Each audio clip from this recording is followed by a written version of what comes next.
Olá, bom dia para todos e todas. Sejam bem-vindos à live do CBVE. Eu sou Paula Lobo, sou parte integrante da Secretaria Executiva do Conselho Brasileiro de Voluntariado Empresarial, e hoje nós estamos organizando a nossa primeira versão da programação do Prata da Casa, uma programação já bastante conhecida do Conselho, onde nós procuramos pautar assuntos de interesse dos operadores de programas de voluntariado empresarial. E essa é a nossa primeira vez nesse formato digital, então a gente quer dar muito boas-vindas para todas as pessoas que vão participar desse debate na próxima hora conosco. E dizer que é com muita alegria, se é que a gente pode estar um pouco alegre, né? Dizer com muita alegria que a gente vai receber duas grandes lideranças hoje do movimento de comunidades e periferias do Brasil, falando do trabalho de organizações que vêm fazendo um trabalho muito sério, muito árduo de enfrentamento a todo o cenário da Covid e da pandemia nos territórios de favela e periferia. E eu queria, enquanto a gente vai aqui se preparando e esperando o pessoal que está inscrito se conectar e se juntar a nós, eu queria chamar vocês a conhecerem um pouquinho do trabalho do Conselho Brasileiro de Voluntariado Empresarial, que é uma rede de empresas, de grandes empresas, institutos e fundações empresariais, que se dedicam a fomentar o tema do voluntariado corporativo em todo o Brasil e também fora do Brasil. Então, o Prata da Casa, que é uma atividade já permanente do calendário desse conselho, é um momento em que nós reunimos experiências exemplares, metodologias, ferramentas, cases, né, que a gente entende que orientam e potencializam o trabalho do voluntariado no país, e com o cenário da Covid e todo o cenário da pandemia, a gente entende de que novos desafios estão colocados para quem atua com voluntariado empresarial, com voluntariado corporativo. É um momento de desafio global, né? A gente tem conversado bastante sobre isso, existem várias iniciativas e debates têm feito nesse sentido. Como estava dizendo aqui o Preto Zezé, a gente estava conversando um pouco antes, não há retrovisor na história, né? Para a gente buscar experiências que nos ajudem a vencer os desafios que estão postos. E esse é um pouco hoje o escopo do debate que nós queremos trazer, né? Diante da perplexidade do mundo, da surpresa e de toda a urgência humanitária que está posta nesse quadro de pandemia, o CBV entende que é necessário fortalecer territórios e comunidades que são mais vulnerabilizados nesse processo de enfrentamento. E aí nós aqui estamos falando não só desse enfrentamento imediato da doença propriamente, mas também de todas as consequências socioeconômicas que essa pandemia deixará como legado por alguns anos, para que a gente possa estar lidando. Então, o CBVE, ciente desse papel de fomentador, de disseminador de conhecimento e de articulador de pontes e redes, propõe esse evento como uma janela de oportunidade para que as empresas que, nesse momento, têm o grande desafio de reformatar programas de voluntariado, de repensar modos de operação, de repensar focos de intervenção, possam ter referências vindas dos próprios territórios, né, a escuta dos territórios, das suas necessidades, das suas demandas e de novos arranjos de colaboração que nós precisamos criar. Então, a nossa programação de hoje está muito pensada nesse sentido, no sentido de instrumentalizar tanto as empresas com aquilo que vem acontecendo e a maneira como as comunidades e os territórios vêm conseguindo se organizar para esse enfrentamento, tanto num tempo imediato, como também de curto, de médio e longo prazo, e, por outro lado, também trazer os territórios e as comunidades para um diálogo com esses gestores de voluntariado empresarial, para que a gente possa acelerar a reconstrução de caminhos de colaboração e de contribuição. Para mediar o debate, eu queria convidar o José Cláudio, que é jornalista, um ativista também do movimento de direitos humanos já há muitos anos, e que é também o nosso gestor da área de engajamento do CIEDES. O CIEDES é a organização que faz a Secretaria Executiva do Conselho Brasileiro de Voluntariado Empresarial. Então, eu queria chamar o Zé, que será o nosso mediador, e também compartilhar com vocês que durante o evento nós temos uma equipe de sistematização que vai estar trabalhando no backstage, porque uma das marcas dos eventos do Conselho Brasileiro de Voluntariado Empresarial é que a gente procura favorecer muito a interação, a dinâmica, a troca, né? Isso é uma característica dos nossos espaços de discussão. Então, nós estamos aqui com uma equipe. Queria agradecer a presença do Diago Schukar, da Heloísa, Carolina Miller, que é a nossa coordenadora da Secretaria Executiva, e eu também. Nós vamos estar nos bastidores tentando acompanhar o chat de discussão, tentando sistematizar e contribuir para que o Zé tenha a melhor e a maior quantidade de informações para que a gente tenha um espaço efetivamente interativo. Bom dia, Zé, seja bem-vindo no nosso debate. Chamo você agora para assumir os trabalhos. Tá certíssimo, Paula. Muito obrigado. Bom dia a todos e a todas. É um prazer enorme estar aqui nesse evento do CBVE, nesse momento que é um momento tão delicado que a gente está vivenciando, um momento tão crítico, na verdade, com tantas mortes que a gente já tem aí acumulando por conta do Covid-19 e com todos os dados, né, que a gente já vem percebendo nas nossas comunidades e favelas, onde a pandemia tem crescido de uma forma mais rápida, e com ainda um grande problema, que é a subnotificação, que não nos permite ter uma dimensão real, né, de casos não tanto de contaminação da Covid, quanto de mortes, inclusive. Né? Num momento onde as políticas públicas estão muito precárias, né, no atendimento a essas comunidades. O CIEDES é uma organização não governamental, né, que já está aí com uma caminhada de 26 anos, com a missão de promover redes para a prosperidade, e é dentro dessa missão que o CIEDES tem aí atuado também em diferentes estados, com ações de promover redes de solidariedade, fortalecendo organizações de base comunitária, fortalecendo diferentes iniciativas, junto aí na parceria com empresas, fundações empresariais, na parceria com as próprias organizações e coletivos, tentando encontrar algumas respostas para esse momento, para apoiar aqueles que estão mais necessitados. E, obviamente, o papel do voluntariado tem sido fundamental, né? Fundamental para poder dar capilaridade para essas ações, para poder atingir mais comunidades, atingir mais pessoas e poder, obviamente, partilhar, otimizar muitos recursos existentes.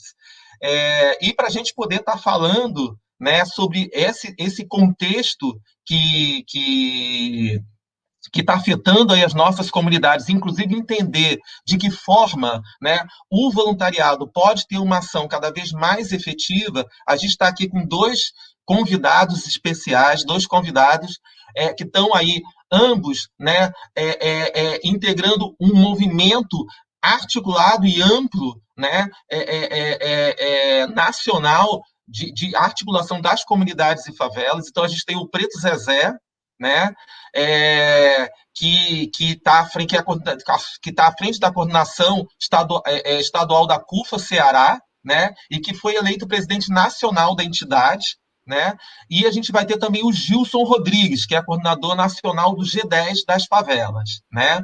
O Preto Zezé nasceu em Fortaleza em 2004, foi coordenador estadual da CUFA Ceará, e logo em 2014 foi eleito presidente nacional da entidade, e atualmente está na presidência internacional da CUFA Global.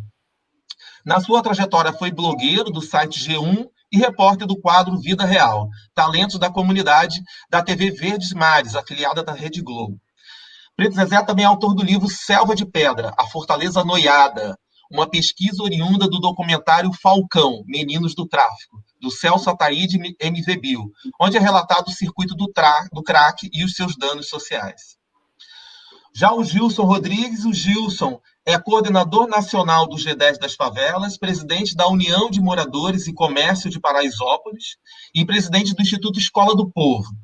Líder comunitário de uma das 10 maiores favelas do país, é reconhecido nacionalmente pelo trabalho que desenvolve e recebeu prêmios como de cidadão paulistano e a salva de prata da Câmara Municipal de São Paulo, que integra o prêmio Milton Santos. Então, Gilson, Preto Zezé, sejam muito bem-vindos aí. Vou iniciar deixando aí para vocês, cada um, num primeiro momento, com 15 minutos, cada um podendo falar justamente como é que está esse contexto agora da Covid, né, nas comunidades e na percepção de vocês, como que o voluntariado, né, ele pode estar contribuindo dessa melhor maneira para apoiar as comunidades a lidar com esse momento que a gente está vivenciando. Aí eu vou deixar aí, vamos iniciar aí com o Preto Zezé, né? E na sequência passo aí para o Gilson. Tá bem. Em primeiro lugar, eu queria dar um bom dia, agradecer o convite aí da CBVE por estar se dispondo nesse momento a pensar caminhos. Não é um momento fácil, né? A gente não tem estava falando há pouco, a gente não tem um retrovisor para trás para a gente olhar o que já aconteceu parecido para a gente ajeitar agora, e também existe uma incerteza para com o futuro e que nos impede de planejar pelo menos a longo prazo, né? Inclusive, eu estava até vendo artigos agora no New York Times das empresas comentando a dificuldade de planejamento, né? Empresas americanas, inclusive, que tem aquela coisa de planejamento 3, 4 anos para frente, e é um momento muito difícil. Na CUFA Central Única das Favelas, a gente está no país todo, nos 26 estados mais do Distrito Federal e mais 17 países. Nós tivemos que fazer o que as empresas chamam de reconversão da matriz produtiva, então nós tivemos que, em pleno voo, ter que montar o avião no céu. Então nós já estamos nas favelas há mais de 20 anos, fazendo esse trabalho de formação de liderança, desenvolvimento de uma agenda positiva nesses territórios e promovendo e pautando a agenda desses territórios junto ao poder público e parcerizando com o setor privado. E nesses mais de 20 anos, o que a gente tem visto é que quando você aposta no empoderamento desses territórios, dessas pessoas que estão lá, né, que são lugares que são sempre olhados como ambientes de negatividade, de tragédia, de problemas, em que, por exemplo, as favelas do Brasil, antes da pandemia, a gente estava produzindo 119 bilhões de dólares, então isso é correspondente ao PIB, por exemplo, do Uruguai. Então você não tem somente um ambiente de violência e tragédia, mas que historicamente esses territórios são associados a coisas negativas.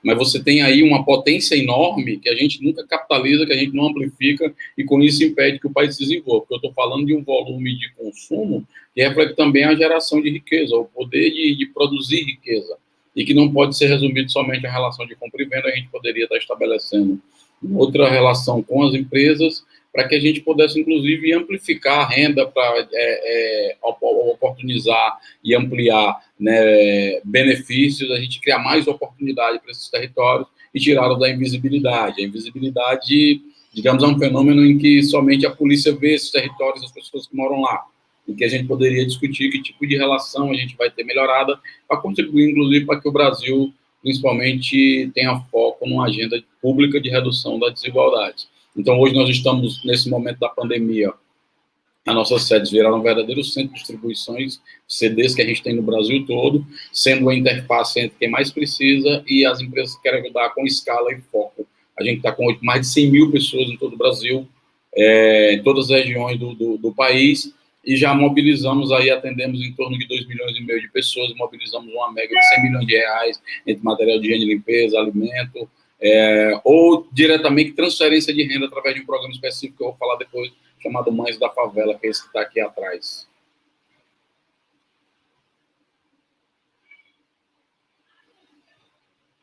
Perfeito. Perfeito.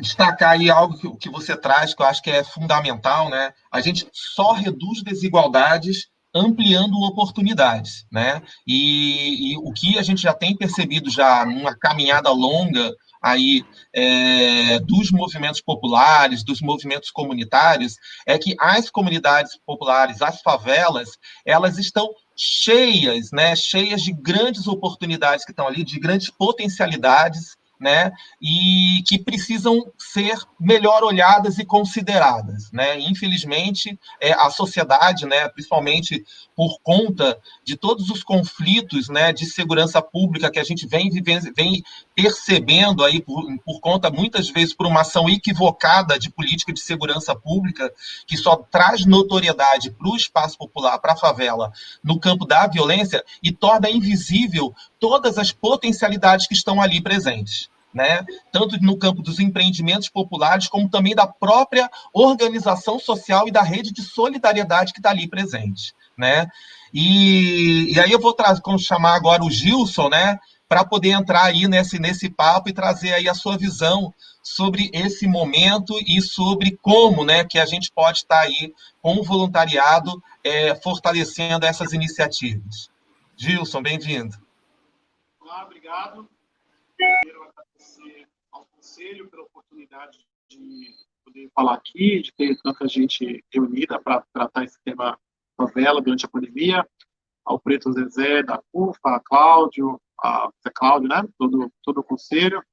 Eu acredito que a situação da pandemia no Brasil, especialmente para o recorte das favelas, ele tem se agravado muito, principalmente nos últimos dias, por causa de uma ausência de política pública efetiva para as favelas no Brasil.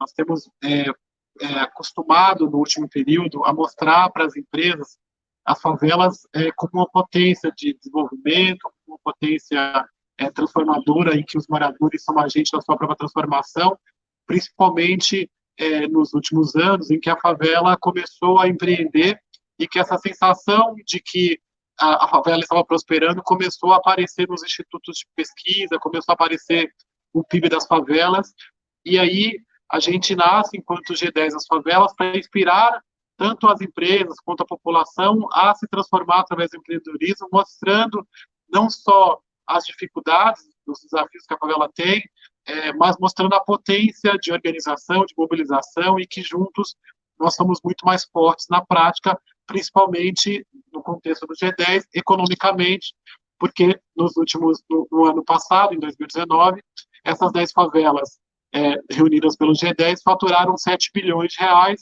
Então, nós preparamos o ano de 2020 para ser um ano de grandes transformações, de fundos investindo, de empresas chegando nas comunidades, mas efetivamente a pandemia chegou e nós estamos vivendo agora um momento de olhar para o empreendedor e olhar para o social da favela para que a população, criar alternativas para que a população possa se salvar diante dessa pandemia. Mas o que ocorre nesse momento é que o Covid-19 ele evidenciou com muito mais força a situação de calamidade da favela, a situação de abandono, da falta d'água, da falta de infraestrutura, das carências no contexto geral.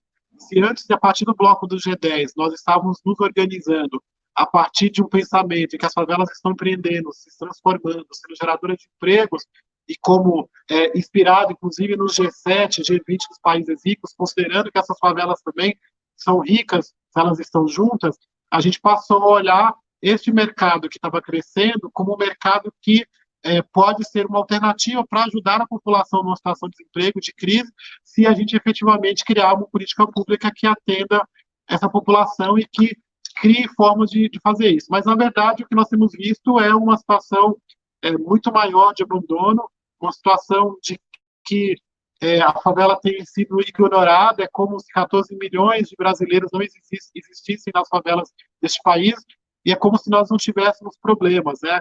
Então, hoje em dia, está faltando água nas favelas, hoje em dia a situação de higiene é bastante complicada devido a isso, a situação do desemprego e da fome começa a chegar, e passados 70 dias, hoje vocês podem ver pela capa do Globo, do Rio de Janeiro, as prefeituras ainda continuam aguardando algum tipo de investimento do governo federal. Então, existe neste momento uma crise política, um bate-cabeça entre as esferas dos poderes diversos, que neste momento só tem pensado em eleição e esquecido o povo na rua. Eu tenho dito, e o que nosso sentimento aqui, que é como se nós estivéssemos vivendo dois Brasis, e a gente está concordando com isso. Um Brasil que pode ter acesso ao seu home office, à sua máscara, álcool gel, e um outro Brasil que continua a trabalhar, lotando os ônibus e metrôs e passando dificuldades, onde falta água, onde está morando em cima do córrego, que a fome já chegou. Então, nós estamos acostumando com essa situação e considerar que é normal. Aqui no estado de São Paulo, por exemplo, o governo tem dito que vão morrer 11 mil pessoas por falta de respiradores e leitos. E passados 70 dias, pouco foi feito para evitar que essas mortes aconteceram. Então, diante de uma situação como essa, da ausência de política pública, de sermos vistos como cidadão e fazendo parte deste país, também fruto de um processo de mobilização e organização que já vem da falta, da ausência de Estado, nós decidimos, através do G10, iniciando aqui em Paraisópolis, criar uma rede de solidariedade, onde o morador é agente da sua própria transformação. Então, nós percebemos que o primeiro passo para fazer as coisas acontecerem era a organização da comunidade. Então, logo que quando começou o movimento da sociedade se organizando para ajudar, nós fizemos um movimento que, ao invés de buscar estrutura, de buscar dinheiro para poder viabilizar essas iniciativas, nós deveríamos nos organizar, criando uma rede de solidariedade da comunidade, para que, se essa doação, essa ajuda chegasse, a gente tivesse condições de fazê-la de forma organizada, de forma a não gerar aglomerações, que a população entenda o que está acontecendo, porque até uma comunicação específica sobre os termos que têm sido utilizados tem sido difícil, porque a população da periferia tem ouvido já há algum tempo que isso é uma gripezinha, que essa é uma doença que vai pegar só ricos, que vai pegar só pessoas que viajaram para o exterior, e a realidade que nós estamos vendo é que a maioria das contaminações tem acontecido nas classes mais pobres, e que a maioria das pessoas que têm morrido são negros de favela. Então, a situação ela se agrava, mas a população ainda não tem uma comunicação específica sobre isso. Então, aqui em Paraisópolis, nós temos a Associação de Moradores, que já tem uma tradição de mobilização há mais de 35 anos, e aqui eu sou meio que o prefeito do bairro, as pessoas me chamam assim. Então, nós decidimos que, para poder fazer o projeto funcionar e chegar a ajuda para quem mais precisa, nós teríamos que fazer um processo de descentralização do trabalho da associação e que a gente tivesse mais prefeitos no bairro. Então, foi assim que nasceu o projeto, inspirado nos presidentes de rua, onde a cada 50 casas temos 2 moradores voluntários, que é o presidente e o vice-presidente de rua, que cuida dessas famílias. Nós decidimos, nesse primeiro momento, fazer o processo de presidente, não de prefeito, porque nós sentimos que, nesse momento, falta uma liderança que possa nos direcionar no Brasil diante dessa pandemia. E que, diante dessa situação de política pública, nós só podemos contar uns com os outros. Então, o nosso prefeito, o nosso governador, o nosso presidente são os moradores que têm se organizado a cada 50 casos para poder fazer esse trabalho acontecer. Então, onde a gente via, neste primeiro momento, uma dificuldade, nós fomos criando alternativas a partir dessa organização. Então, o nosso presidente de rua, ele tem 3 funções, e a partir dessas 3 funções nós fomos percebendo que necessidades nós teríamos. Então, a primeira função é conscientizar para que as pessoas fiquem em casa, a segunda, distribuir as doações quando necessário, e a terceira é chamar o socorro, chamar a ambulância, porque nós entendemos que, se você tiver um socorro rápido, a gente vai conseguir atender a população e salvar vidas. E aí nós constatamos aqui que, já de anos, o serviço do SAMU não chega em Paraisópolis. Então, a nossa decisão foi imediatamente contratar 3 ambulâncias e uma equipe médica que fica 24 horas aqui atendendo a população que mais precisa. E isso tem sido o nosso trabalho principal, de ajudar a população, a partir dos chamados de emergência que nós temos recebido, a poder ter acesso à saúde, ter acesso a esse processo de apoio. Também decidimos criar uma rede em que a população também pudesse salvar uns aos outros. Então, nós formamos brigadistas para atender a população numa situação de emergência, e formamos 60 bases de apoio com macas, com equipamentos de segurança, para que esses 240 brigadistas que foram formados possam atender seu vizinho, possam atender a população. E aí também pensamos numa alternativa para a questão do isolamento, porque a comunidade era uma comunidade muito adensada, com casas pequenas, com um grupo de família bastante grande, e fazer isolamento é praticamente impossível na favela. Então, nós pensamos inicialmente em alugar mansões, reformá-las e criar residências para abrigar pessoas, depois nós acabamos por decidir em ocupar as escolas aqui da região, montar uma espécie de residência e mandar as pessoas que estão testadas positivas para estas casas, onde a população pudesse se isolar, preservar sua família e preservar a comunidade. Então, foram nascendo 12 iniciativas diversas, onde sempre a gente identificou uma carência, fomos buscando uma oportunidade, porque nós percebemos que o governo faria muito pouco nesse sentido. Então, são 12 atividades que vão desde a distribuição de marmitas, distribuição de cestas básicas, temos home office das costureiras da Favelas do Brasil, que vão distribuir mais de 1 milhão de máscaras. Nós temos projetos, nós acabamos de iniciar um projeto agora, que é um projeto ligado aos imigrantes e refugiados. Inclusive, nós temos um grupo agora que, neste momento, lá no aeroporto de Guarulhos, buscando achar uma alternativa para que a gente possa mandar aqueles bolivianos que estão lá há dias e voltar para o seu país. Então, nós temos feito um trabalho de organização da comunidade, onde o morador é agente da sua própria transformação, criando uma situação em que a gente não gere aglomeração, e essa iniciativa ela começou a ganhar mais peso, e nós temos hoje mais de 14 estados reproduzindo essa metodologia do presidente de rua e reproduzindo alguma das 12 iniciativas. Temos tido procura de governos estaduais, como em Pernambuco, como em Natal e Espírito Santo, que estão implementando as casas de acolhimento. Então, em 34 dias, nós, a partir do trabalho de Paraisópolis, nós organizamos 12 iniciativas que fazem frente a diversas iniciativas durante a pandemia. Além da gente criar as iniciativas, nós decidimos colocá-las em prática, porque temos que vivenciar essas iniciativas e saber, de fato, se elas são viáveis para a população, e nós acreditamos que o impacto com relação ao Covid em Paraisópolis e nas comunidades que têm se organizado a partir dessa metodologia do presidente de rua tem ajudado.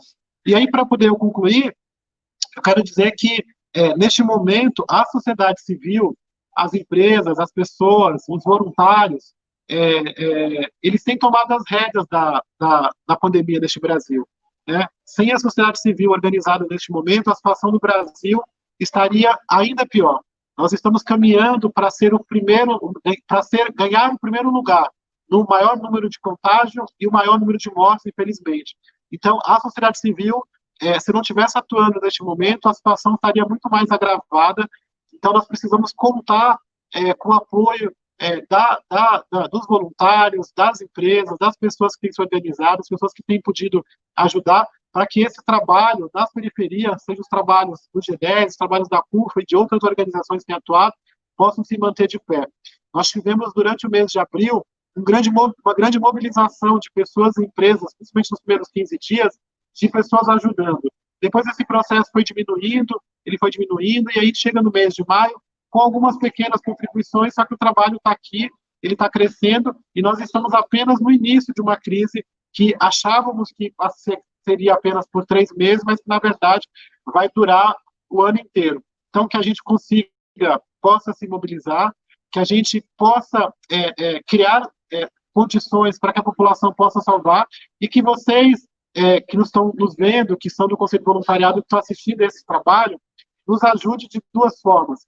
A primeira forma é não aceitar que você que pode, por exemplo, ficar em casa, estar no seu home office, fazer sua quarentena, poder ter condições de ficar em casa, aceitar que o governo não crie uma política pública específica para as favelas deste Brasil e que nos deixe largado à própria sorte enquanto a população vem sofrendo. Então, não podemos ver 2 Brasis. Um Brasil que tem acesso a tudo e um Brasil que está faltando água, que mora em cima do córrego e que a fome já chegou. Então, você mesmo de casa pode ajudar essas comunidades que mais precisa a se organizar, a denunciar e a chegar comida, que é o que mais estamos precisando neste momento.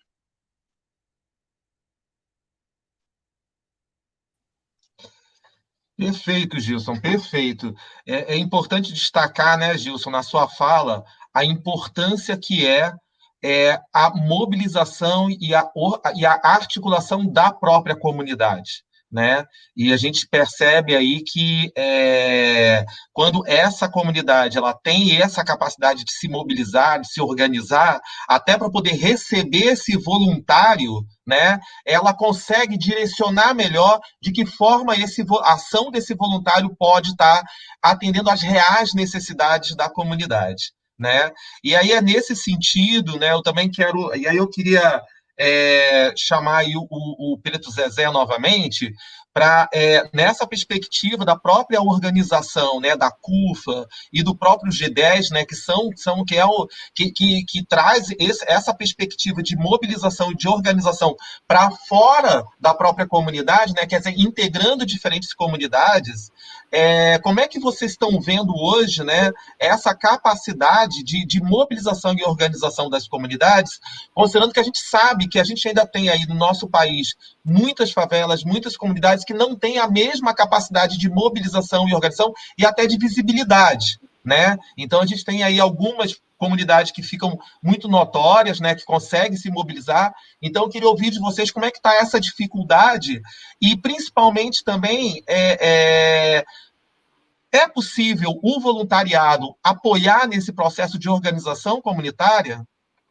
Então, eu queria aí que o Preto Zezé pudesse estar trazendo essa fala e depois você, Gilson, aí. E daqui a pouco a gente vai trazer algumas perguntas aí que o pessoal já está trazendo aqui no chat para a gente. Está aparecendo a imagem, porque aqui está travada a minha. Está travado? Tá aparecendo normal aí, ou pelo menos o som? Mas a gente está te escutando muito bem. Preto Zezé, você pode estar respondendo aí. Tá. Acho que tem um desafio agora, porque o voluntariado é feito com presença e mobilização das pessoas.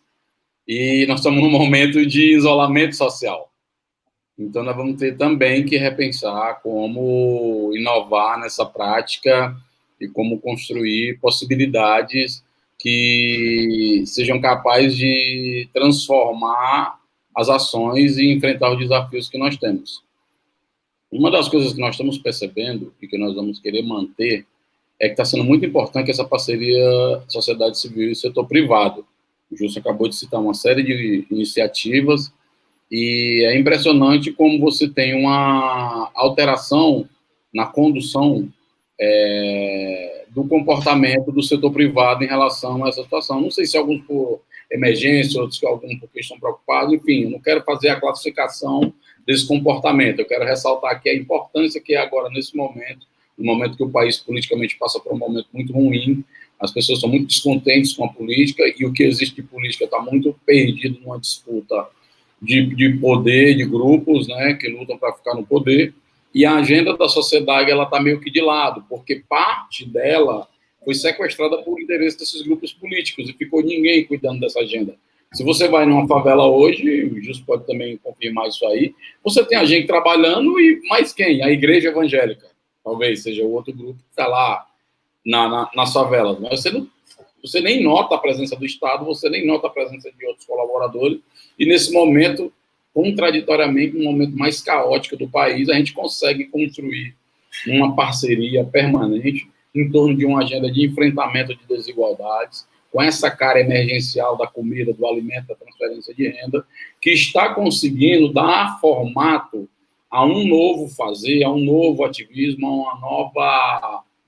Até eu acho que talvez até um modelo de voluntariado que vai nos inspirar a se manter juntos, porque vão vir outros desafios que serão necessários a gente estar juntos.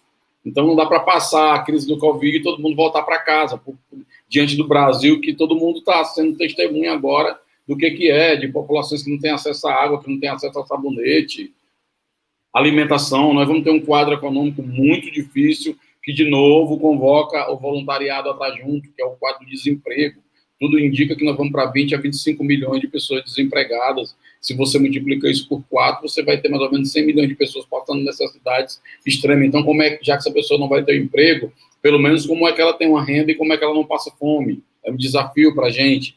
Um outro desafio que está se formando é que, enquanto você que tem dinheiro ou alguma comida para ficar em casa, mantendo o seu home office, para uma mãe na favela, que 47% delas são líderes nas favelas, ela vai estar com o filho preocupada, nessa hora ela está preocupada o que vai colocar na panela na hora do almoço, já teve um sacrifício para botar o café da manhã e está preocupada no jantar e no outro café da manhã do dia seguinte. Então, você tem aí uma dificuldade enorme e um déficit a ser recuperado, por exemplo, da educação de base fundamental, dessas crianças que estão fora da escola. E lá não tem laptop, não tem internet, não dá para praticar EAD. Então, isso é uma minoria do país que tem acesso a essas questões. Então, assim, há um mundo desafiador à frente, há um repensar da empresa, igual como a gente fez no terceiro setor, e é uma perspectiva que eu acho que Zé, aí que eu acho que é o que a gente pode começar a perceber, que é como a gente pode amplificar, conectar e juntar saberes e esforços para ficar ainda maior essa potência que eu e o Gilson acabamos de falar, que existe nessas favelas.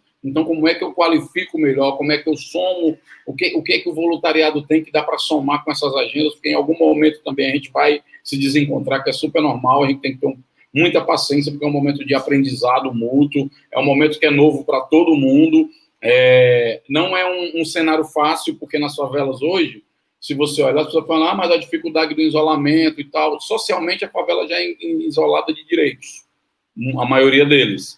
O outro público da favela é quem está mantendo o trabalho essencial para rodar o país. É o cara do aplicativo, que você pede a comida, é o rapaz do posto de gasolina, a menina que trabalha no supermercado, a massa que trabalha nos hospitais. Então, a parte dessas pessoas que vêm da favela, parte dela não tem nem direito a isolamento, porque tem que manter os serviços essenciais, e a outra parte, por questões de infraestrutura e desigualdade, não tem como se proteger. Por isso que quando nós lançamos o documento da CUFA no início do processo com 14 propostas, fazendo um convite ao engajamento empresarial, fazendo um convite à parcerização para o setor público, mas tendo o protagonismo da sociedade civil como carro-chefe. Eu não defendo substituição de Estado por agenda de terceiro setor, mas eu entendo que o que a gente está fazendo pode inspirar e amplificar alternativas que possam enfrentar os desafios à altura, porque são muitos e são complexos. Perfeito, Zé.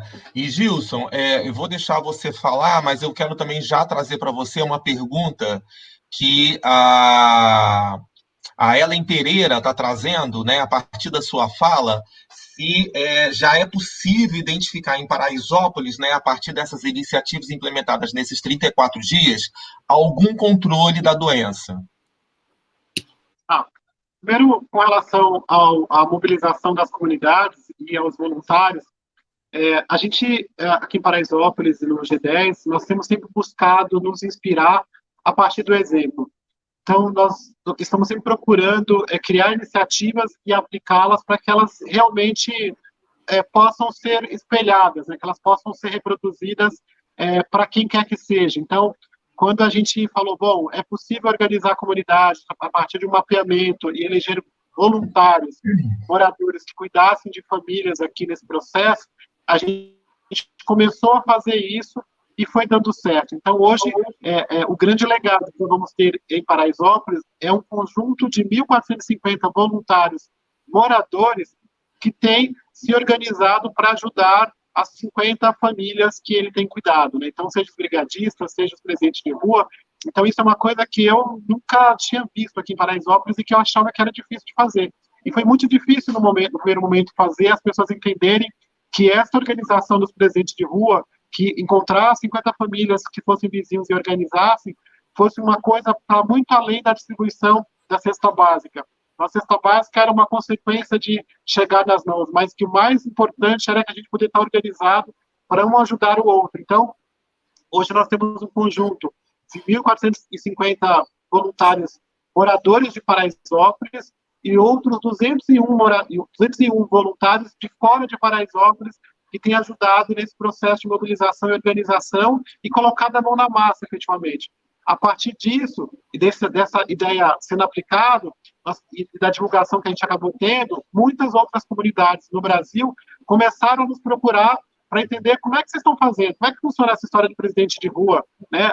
Dá para ser prefeito de rua aqui na minha cidade, ou na minha comunidade, ou na minha favela? Dá para ser amigo da rua? Dá para ser governador de rua? Dá para ser só representante de rua? Então, a partir dessa organização em que um morador cuida do outro, foram nascendo uma série de outros presidentes de rua no Brasil que têm se mobilizado de forma voluntária, e aí cabe destacar neste momento aqui o papel que as mulheres têm cumprido. Então, se você olhar, 90% dos nossos presidentes de rua são mulheres que, além de cuidar da sua família, têm adotado outras 50 famílias para cuidar, e é um negócio, assim, espetacular, que arrepia de ver a luta dessas mulheres aqui na comunidade e no Brasil que tem feito. Então, eu acredito que, a partir deste exemplo, da iniciativa que nós temos feito, que está dando certo, outras comunidades podem olhar, e nós fizemos um manual onde nós ensinamos essas comunidades a fazer esse procedimento dos presidentes de rua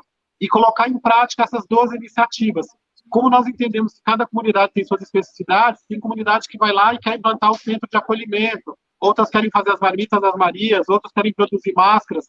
Então, nós temos ajudado essas comunidades a pensar essas alternativas que se encaixam dentro das suas necessidades e a mobilizar recursos a partir da visibilidade que a comunidade Paraisópolis tem, ou do G10, a mobilizar recursos para que elas possam ser viabilizadas, e numa campanha mais nacional, a gente tem ajudado a chegar recursos onde mais precisa. Então, lá no Baixada dos Jurunas e no Baixada do Condor do Pará, a Cidade de Deus em Manaus, mesmo na Rocinha, que está tendo uma atividade grande, em Morro do Alemão. Então, a gente tem pegado um pouco do que nós temos feito e distribuído para essas comunidades, principalmente que estão mais organizadas pelo presidente de rua, para que essa metodologia seja cada vez mais consolidada, para que cada vez mais pessoas da comunidade sejam voluntários e moradores externos também possam se voluntariar, e que a gente crie essa aliança, entendendo que somos um só, que não dá para viver um Brasil em que nós temos uma Alphaville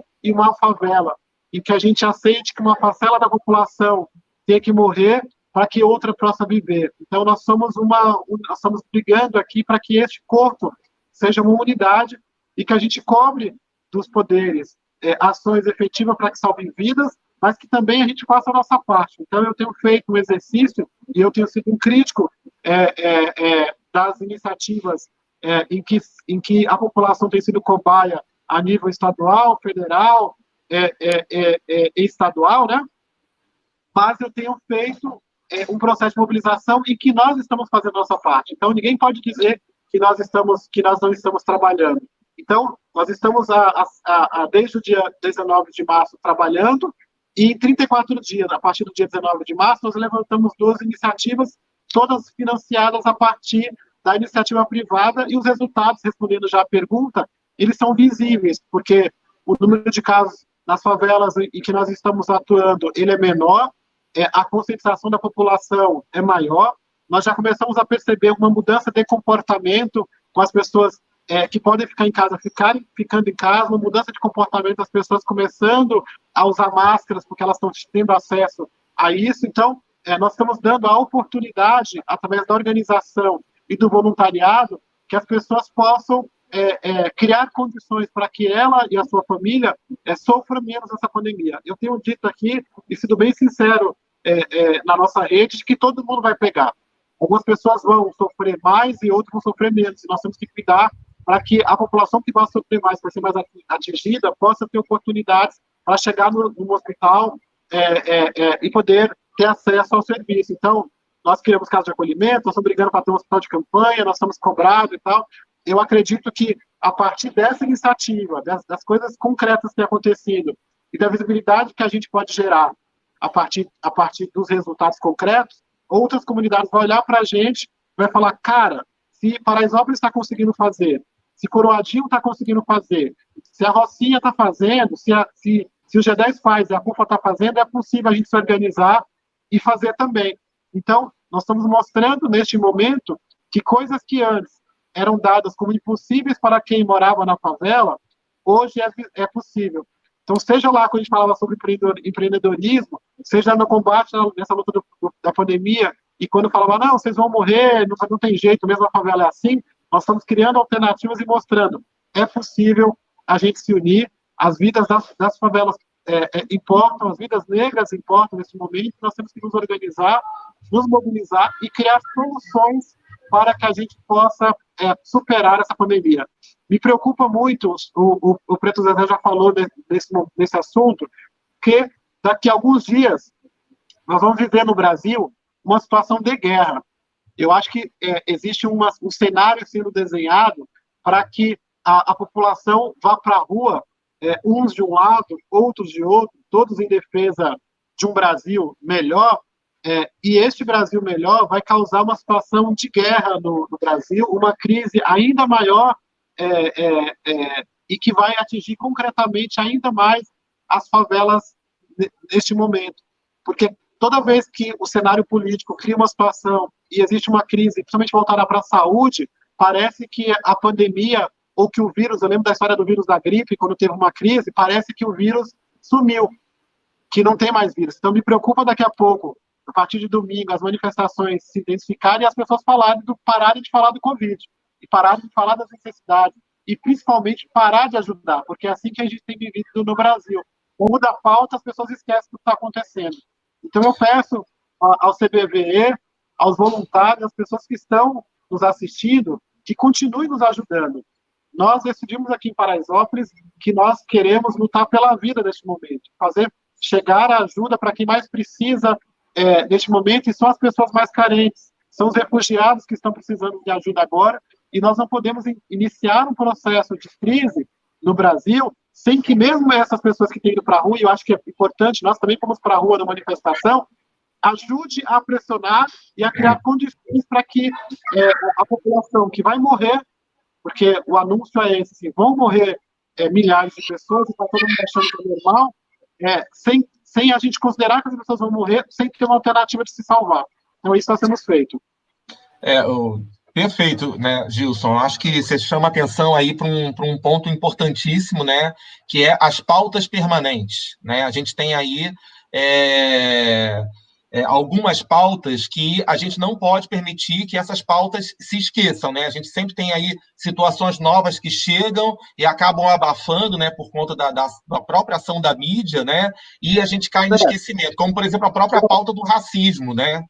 Exatamente. Olha a situação. Eu estou há 70 dias, pelo menos, com imprensa na porta do Mundial. E estamos há 70 dias falando que está faltando água nas favelas. Sem resposta. Nós tivemos que entrar essa semana com uma ação civil pública contra a Sabesp para tentar na justiça para que eles coloquem água nas torneiras da comunidade. E ninguém fala nada. Como é que uma sociedade como o Brasil, que é organizada, que vai para a rua, aceita que falte água nas torneiras das favelas do Brasil, no momento de pandemia em que a higiene é crucial? Como é que a gente concorda, nesse momento, em dizer que não entra o SAMU e que nós temos que contratar ambulâncias particulares, num país rico como esse, que tem milhares de ambulâncias escondidas, guardadas em uma série de estacionamentos que não são entregues, e está tudo normal, nós estamos pagando R$5.000 por dia para manter a ambulância aqui, para fazer o papel que é de governo, e está tudo bem. E aí, gente do governo vai lá e manda palminha, parabéns para a gente. Nós não queremos parabéns, nós queremos ações, precisamos de ajuda, entendeu? Então, nós temos que nos indignar. Eu acho que a sociedade civil, neste momento, ela precisa se indignar, apresentar, cobrar do governo soluções. Se todo mundo cumprir esse papel de denúncia, de mostrar, é importante. Nós temos um grupo que eu participo, que é do grupo de CEO Legacy da Fundação Dom Cabral. E as empresas e os CEOs têm um papel muito importante nesse momento. Então, não dá para os CEOs e para as empresas ficarem em casa neste momento. E ainda que eles fiquem em casa no sentido físico, eles precisam sair para a rua para ajudar a população que mais precisa, se posicionando, pressionando, dizendo, inclusive, que nós precisamos resolver a questão econômica, mas que não dá para resolver a questão econômica sem fazer a lição de casa, que não dá para fazer a abertura do comércio sem ter a garantia de ter tido respirador, sem ter a garantia de ter tido a UTI para todo mundo. Tiveram 70 dias para poder fazer as coisas e a crise só se agrava e eles não resolvem o problema. Ficam na briguinha política, ficam pensando em eleição e não dão uma solução. E a gente fica olhando de casa da nossa televisão achando que está tudo bem. Por quê? E por que a gente está achando que está tudo bem? Porque ainda não chegou na nossa casa. Porque quando chegar na nossa família, quando ser um parente próximo, quando for uma pessoa nossa, da família, que precisar de um respirador e que morrer na fila de um hospital, aí a pessoa fala assim, agora é comigo.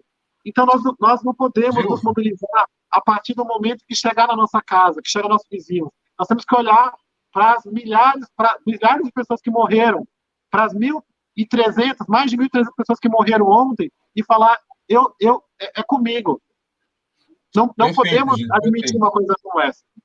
Perfeito, Gilson. Eu queria só chamar a atenção que a gente já está aí com 49 pessoas, né, participando com a gente, né? Agradecer essa pergunta que foi da Ellen. A Ellen é da Sotrec, que é uma das empresas que compõem o CBVE, né? Então, é importante, né, reconhecer aí essa participação ativa que a gente tem aí desse grupo que constitui o CBVE conosco. E eu queria trazer aqui mais uma pergunta aqui que está vindo aqui do público, né, que está nos assistindo, e aí da Cláudia Freitas, né, a Cláudia, que eu conheço, que é uma militante também da área de resposta humanitária, né, voluntária, né, da área de educação, inclusive, e ela pergunta, né, a mídia está veiculando ações empresariais de emergência durante a pandemia. Essa ajuda tem se efetivado nas favelas? A população mais vulnerável tem realmente recebido essa ajuda, né? E aí vou pedir aí ao Preto Zezé para poder estar trazendo esse olhar aí a partir das comunidades aqui do país. Está chegando, sim. No caso, a gente estava até comentando isso com um grupo de empresários, que também eles estão muito preocupados. Eu vou entrar aqui por...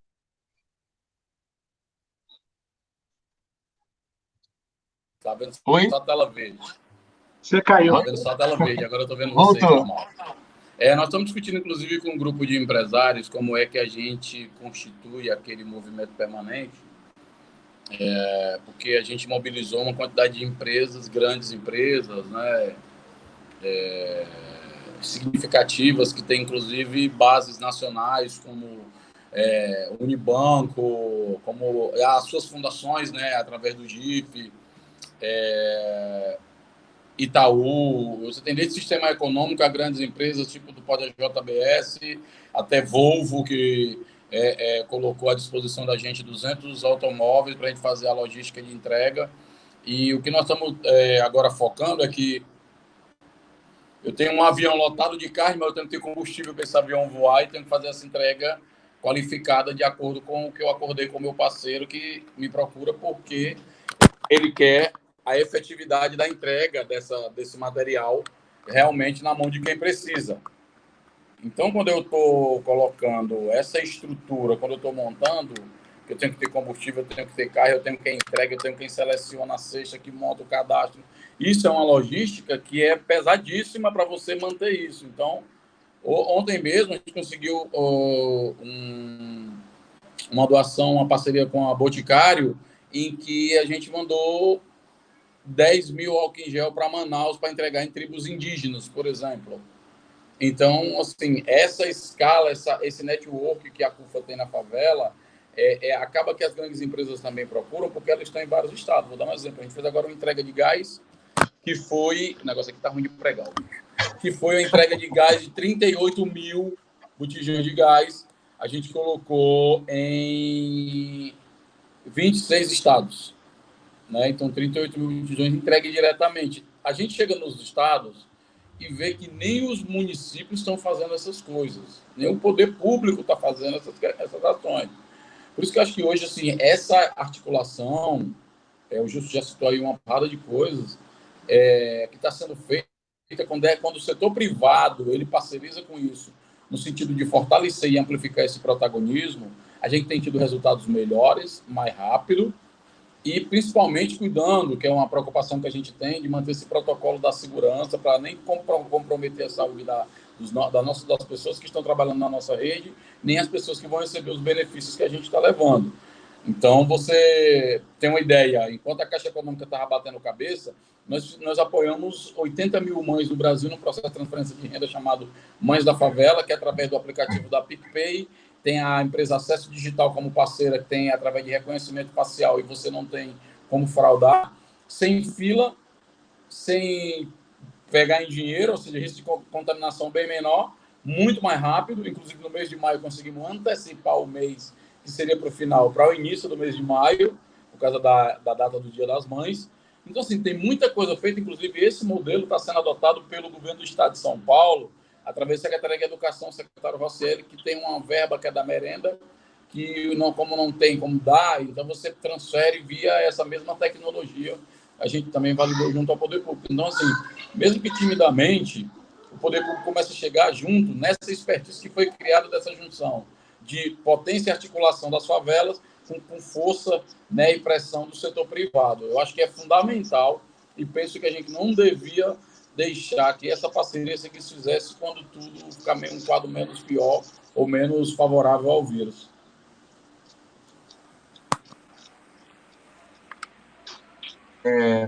Perfeito, perfeito. Eu acho que tem aí, vocês trazem um ponto que é crucial, né, gente?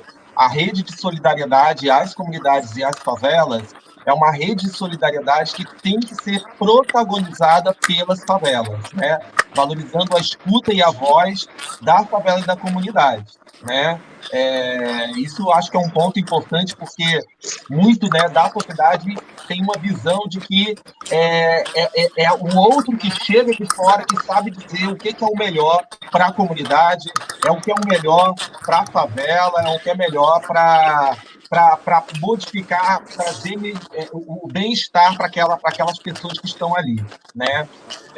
Gilson, tem uma pergunta aqui do pessoal que quer saber se o guia, né, que você falou, ele está disponível. E o Gilson caiu. O Gilson caiu, né? Então, Zé, vamos. Tem uma outra pergunta aqui que eu vou trazer então logo para você, que é da Silvia Nakashi, também. Ela é consultora em voluntariado, e ela faz a seguinte pergunta, né? Temos que exercitar a empatia, ela comenta, né?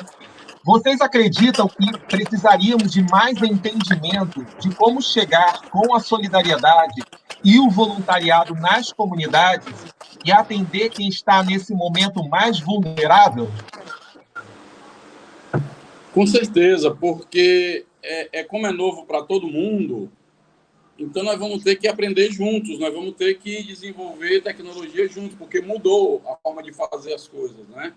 E talvez permaneça mudando o tempo todo, porque todo momento você tem uma alteração no quadro, seja o quadro social, o quadro político, ou mesmo o quadro epidêmico do Covid. E agora nós vamos ter que aprender junto e pensar coisas, o que você tem, o que eu tenho, e o que se pode ser somado e atingir o maior número de pessoas.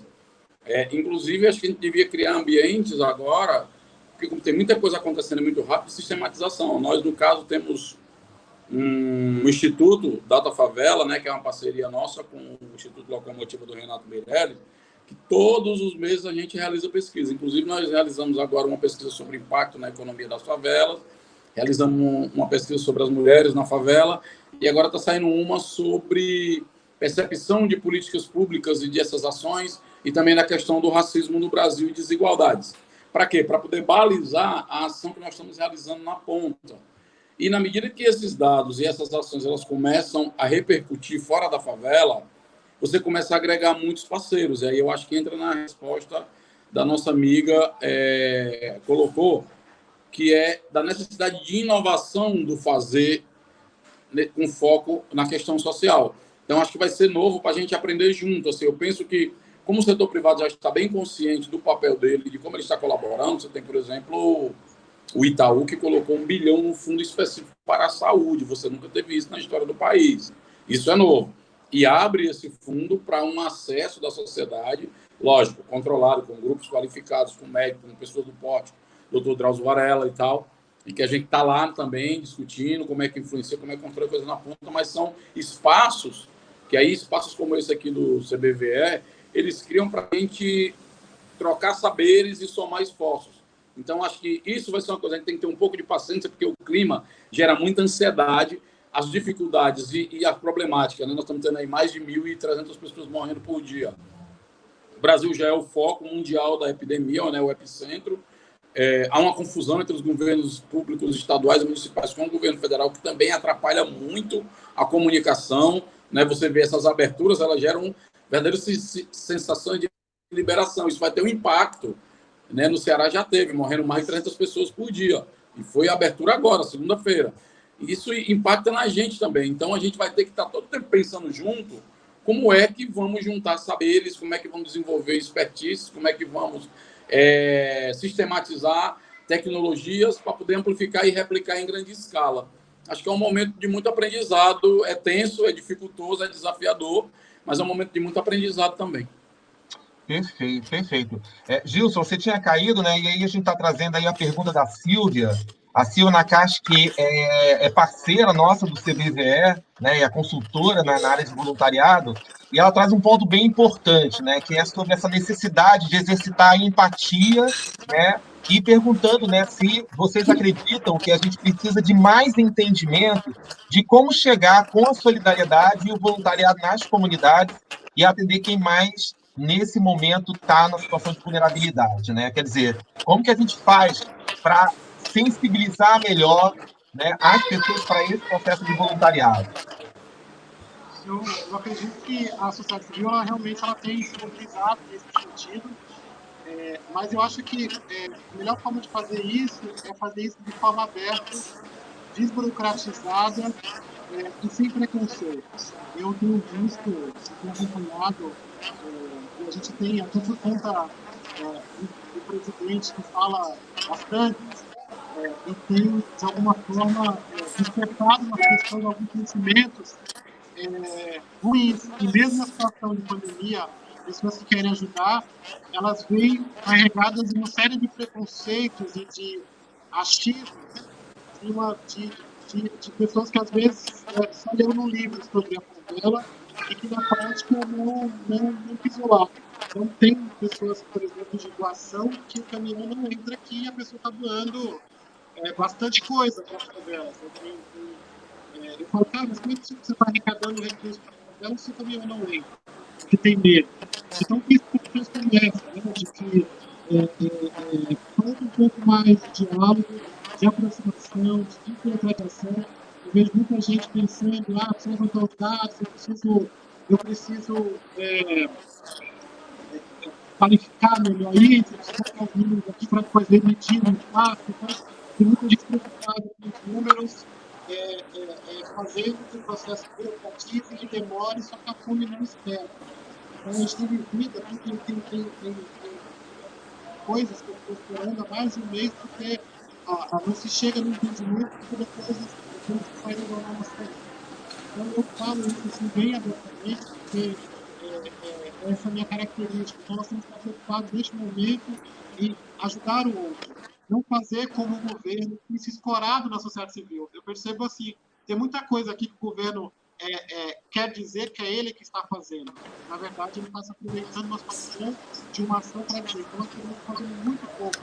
Ainda que ele esteja fazendo algumas coisas como o Pedro já falou, o negócio dos engenheiros, como eles fizeram, que agora o Pedro está replicando como exemplo. Acho que é esse negócio, mas está faltando planejamento, está faltando engajamento e está faltando também da sociedade civil criar soluções para que a comunidade também possa rapidamente ter acesso a esses recursos. Tudo isso que eu mudar para mim alguma coisa, tem que botar no aplicativo, tem que colocar foto, colocar dado.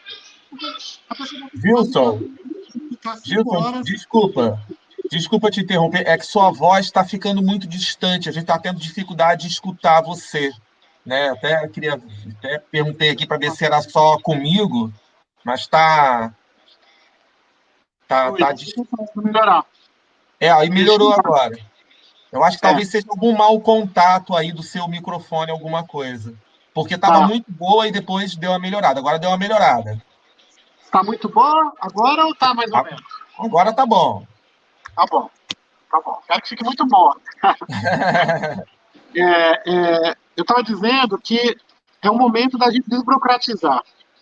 Que a gente não pode seguir o exemplo dos bancos, por exemplo, que receberam alguns bilhões de reais para poder oferecer crédito para os micro e pequenos negócios, e até agora só liberaram 0,3% desse dinheiro, porque está cobrando uma série de formalidades para quem é informal. Então, eu entendo que a gente tem que se adaptar, que a gente tem que se modernizar, mas existe um processo que essa ajuda precisa chegar logo. Eu sinto, por exemplo, de comunidades que nós temos trabalhado, que todos os dias no Jornal Nacional aparece lá, fulano do isso, fulano do aquilo e tal, e o cara olha para o lado na sua comunidade, está passando fome e não chegou. Então, a gente precisa fazer que esse processo seja mais ágil. Eu acho que os voluntários, neste momento, têm um papel de engajamento, de fazer chegar, de entender o que nós estamos falando. É muito difícil a gente poder falar coisas assim. Eu vejo o nosso desafio com os arquitetos aqui, que ele vinha propor um projeto e falou, não, a gente não quer desse jeito, quer desse outro. Então, a favela poder dar opinião sobre alguns assuntos, as pessoas não estão muito acostumadas com isso, que parece até agressivo. Mas não é, a gente está aqui no dia a dia, nós sabemos as necessidades, sabemos as dificuldades. Nem sempre o que chega em Paraisópolis, o que chega na Rocinha e Heliópolis são suficientes. Então, eu tenho aqui mais de 21 mil domicílios. Então, para eu atender todas as famílias, eu preciso de 21 mil cestas básicas. Às vezes eu ganho 1.000 cestas básicas, não, Paraisópolis está sendo bem atendido. Ou Rocinha. O desafio é gigantesco. Então, a sociedade civil tem se mobilizado, mas o valor, e é importante que eles tenham feito isso, e é muita coisa, o Itaú, por exemplo, que puxou esse processo e está nos ajudando aqui também, já nos ajudavam antes, mas nós vamos ter que aumentar esse processo, vai precisar de mais coisas, até para que a população e aí, Gilson? E aí, Gilson, até pegando esse gancho da sua fala, né, que aí eu trazer para vocês dois, né, também, Vitor Zezé, que considerando agora, né, que a gente está... houve toda uma grande fase agora, que foi de uma ajuda humanitária muito concentrada em distribuição de cestas, refeições, também de kits de higiene, né? Como que vocês avaliam, né, daqui para frente esse tipo de apoio, né? Como que as empresas, como que voluntários, né, olhando daqui para frente, podem colaborar mais, né? No entendimento de vocês, olhando para o que é a grande necessidade agora, mas também na perspectiva de vocês, o que vai ser essa grande necessidade daqui a 1, 2, 3 meses, enfim. Como que vocês estão fazendo esse tipo de análise aí, considerando, inclusive, né, a realidade dos pequenos empreendimentos? Aí eu vou deixar o Preto Zezé começar e aí depois passa aí para você, Gilson. Antes de virar, Zé, um problema de saúde, o Covid ele já saiu virando um problema muito sério na economia das favelas. Você tem ideia de 50% das pessoas no quadro de desemprego, elas viviam de maneira autônoma. Você teve a quebra disso porque essa atividade autônoma ela depende da circulação de pessoas, depende da economia. No momento de crise, as pessoas não saem para consumir qualquer coisa, elas se recuam, né, se retraem. E você tem uma dificuldade enorme de discutir como que você pensa isso. É tanto que uma das propostas que a CUFA colocou, na época, no nosso documento, no início, a necessidade de uma renda básica para essas pessoas. Porque muita gente fala, mas o isolamento não vai ser cumprido e tal. Não tem como as pessoas ficarem em casa com fome e sem dinheiro.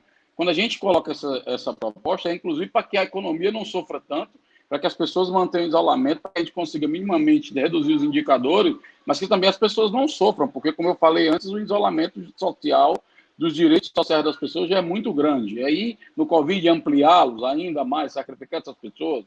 Então, uma das questões que nós vamos ter que pensar é como que a gente vai injetar dinheiro, e está provado que quando você injeta dinheiro nessa economia de base da pirâmide, aquece a economia maior, já que hoje as micro e pequenas empresas é que geram 80% dos empregos.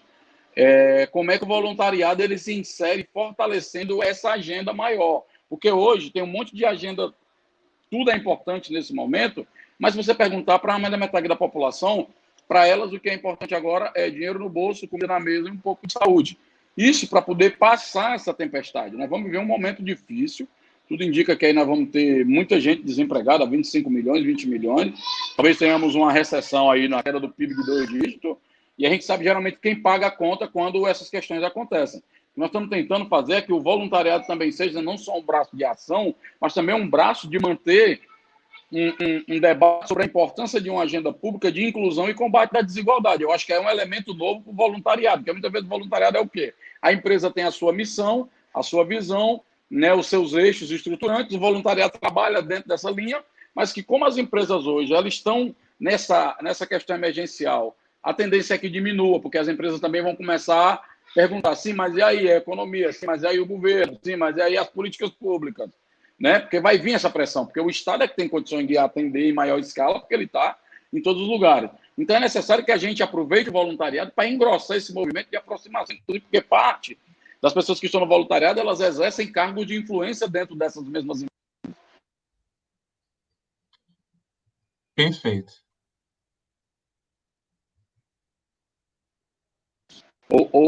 Voltei aí? Voltou, Oi, voltou. oi, oi, Uma oi. congeladinha. Tá ouvindo? Ok. Sim. Então, como é que as empresas, por exemplo... Ixi. E olha, eu acho que ele deu uma congelada ali. Sim. Gilson, vou passar a bola para você e eu vou já pedindo, né, porque a gente já tem que estar chegando agora para concluir, né, a nossa live, né, eu acho que fundamental é também que você aproveite para trazer na fala, né, quais são os canais hoje que a gente tem para caso alguém, né, caso alguma empresa, né, queira poder estar, né, se juntando aí nesse esforço, nessa rede de solidariedade, apoiar de alguma maneira, seja com o seu voluntariado corporativo ou outras ações, quais são os canais hoje para isso, né? Tá bom. Bom, respondendo um pouco da sua pergunta, a minha sensação aqui, conversando com as pessoas que eu tenho falado, as lideranças a nível Brasil, a principal necessidade que as pessoas estão tendo neste momento é de comida.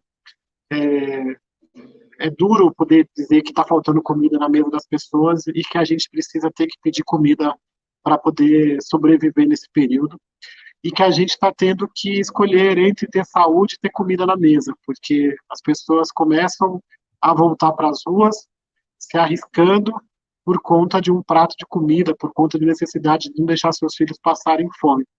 Então, eu acredito que os voluntários e as empresas, neste momento, a melhor forma de ajudar as comunidades, de ajudar Paraisópolis, e ajudar as comunidades do G10, acho que no contexto geral, é pensando em iniciativas de arrecadação e distribuição de alimentos para que essa população, diante de uma crise que está por vir, agravada por uma crise ainda maior política e de tensão social nas ruas, tenha que se somar a uma tensão porque está faltando comida na mesa. Então, eu tenho buscado aqui nas minhas lives, nos meus espaços, pedir para que as pessoas da nossa região ou das regiões onde tem periferias, que elas se mobilizem a partir dos seus condomínios, que se mobilize através da sua empresa, que crie campanhas, que ajude neste momento, porque é a única forma que a gente pode contar para amenizar essa situação. Talvez, como o Preto Zezé disse, talvez o governo faça alguma coisa, talvez. Mas quando chegar essa alguma coisa, a situação já vai estar muito agravada. O Brasil vai ser o primeiro país no mundo, e vai ser o número 1 no mundo em número de mortes pelo Covid, pelo que está se desenhando, e o número 1 em casos. Então, é uma situação bastante complicada e a gente percebe que são as pessoas da comunidade que estão morrendo. Então, se a gente conseguir colocar comida na mesa, ajudar a fortalecer a imunidade, criar condições para que a população possa se prevenir usando máscaras, eu acredito que a gente vai diminuir e salvar vidas efetivamente. Então, eu quero pedir para que vocês nos ajudem a fazer isso chegar de forma mais acelerada, porque daqui a pouco a pauta vai mudar. Eu não sei como que a gente vai caminhar a partir de domingo sem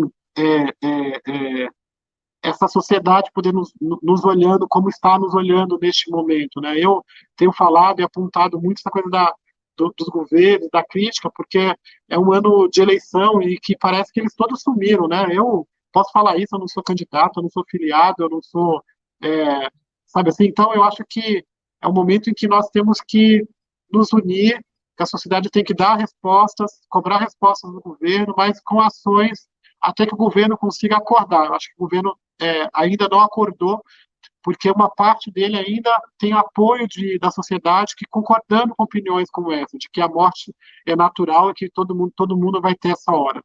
Então, eu queria que vocês nos ajudassem, nos procurando através de uma campanha de financiamento coletivo chamada esolidar.com, tem o site www.esolidar.com, ou nos procure, me procure através do Instagram, @GilsonRodriguesBR, e aí vocês podem falar comigo lá e eu posso dar a orientação de como fazer.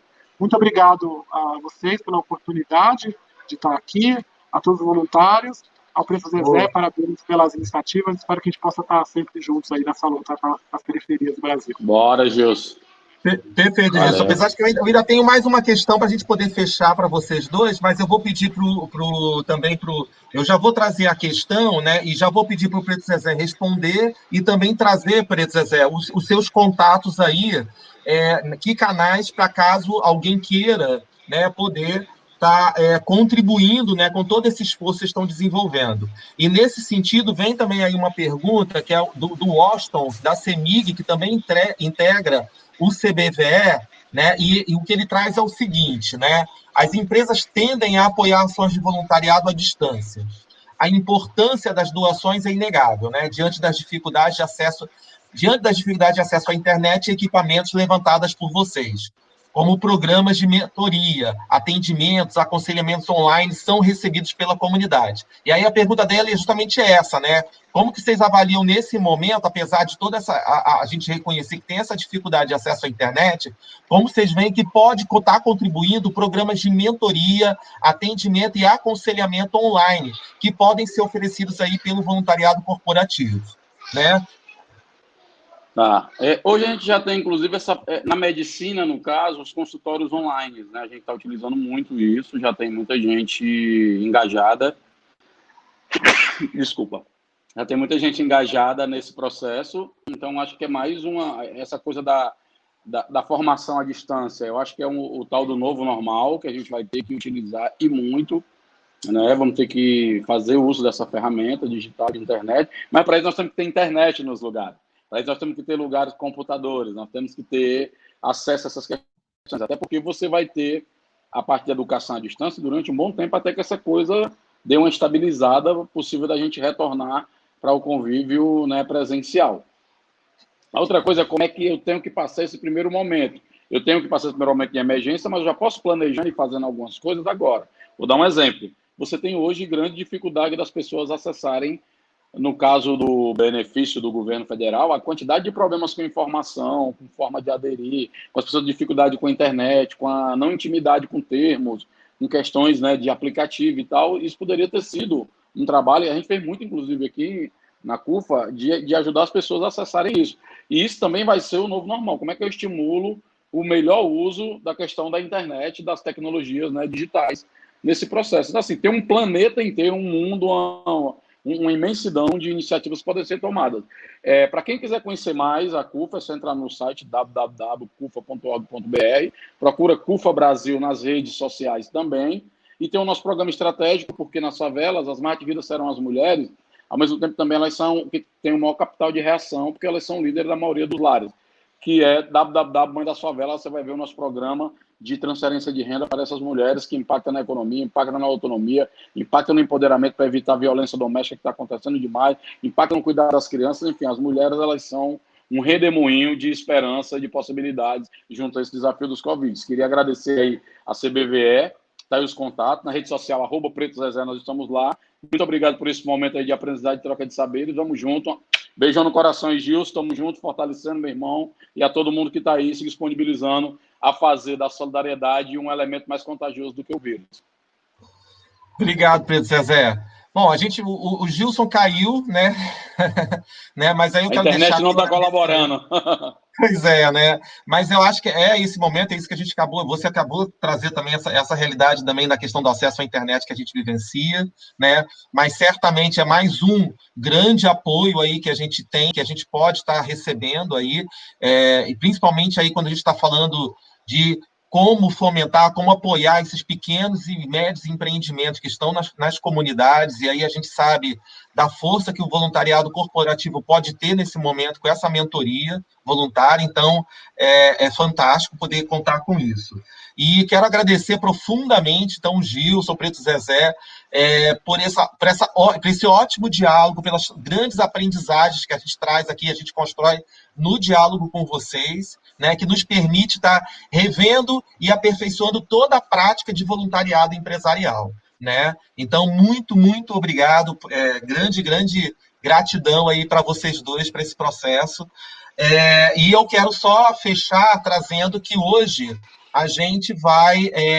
hoje o CBVE ele está lançando um novo artigo, né? Isso é importante, que o CBVE também se preocupa profundamente com essa produção de conhecimento, né, como que a gente organiza cada vez mais aprendizagens que apoiem, né, empresas, companhias, a poder estar desenvolvendo uma melhor intervenção, né, de ação solidária através do seu voluntariado corporativo. E esse artigo, que é o artigo produzido com base no último evento, né, produzido pelo CBVE, que foi o Prata da Casa 2019, ele vai tratar, né, ou melhor, não foi o último, né, mas foi um evento promovido pelo CBVE, que foi o Prata da Casa 2019, que foi o artigo intitulado Dia do Bem Fazer, Objetivo de Desenvolvimento Sustentável, Refugiados e Potencialização de Parcerias.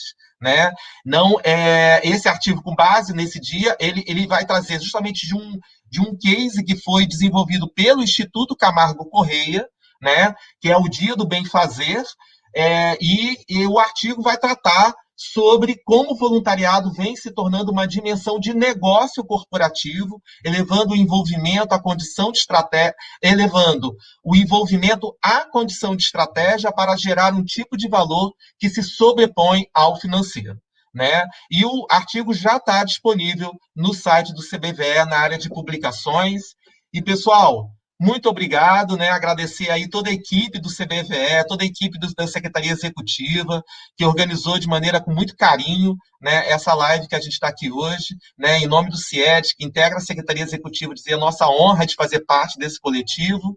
E muito obrigado, né? E vamos seguindo aí, fazendo nossas redes de solidariedades, apoiando uns aos outros nesse momento que a gente precisa. Muito obrigado.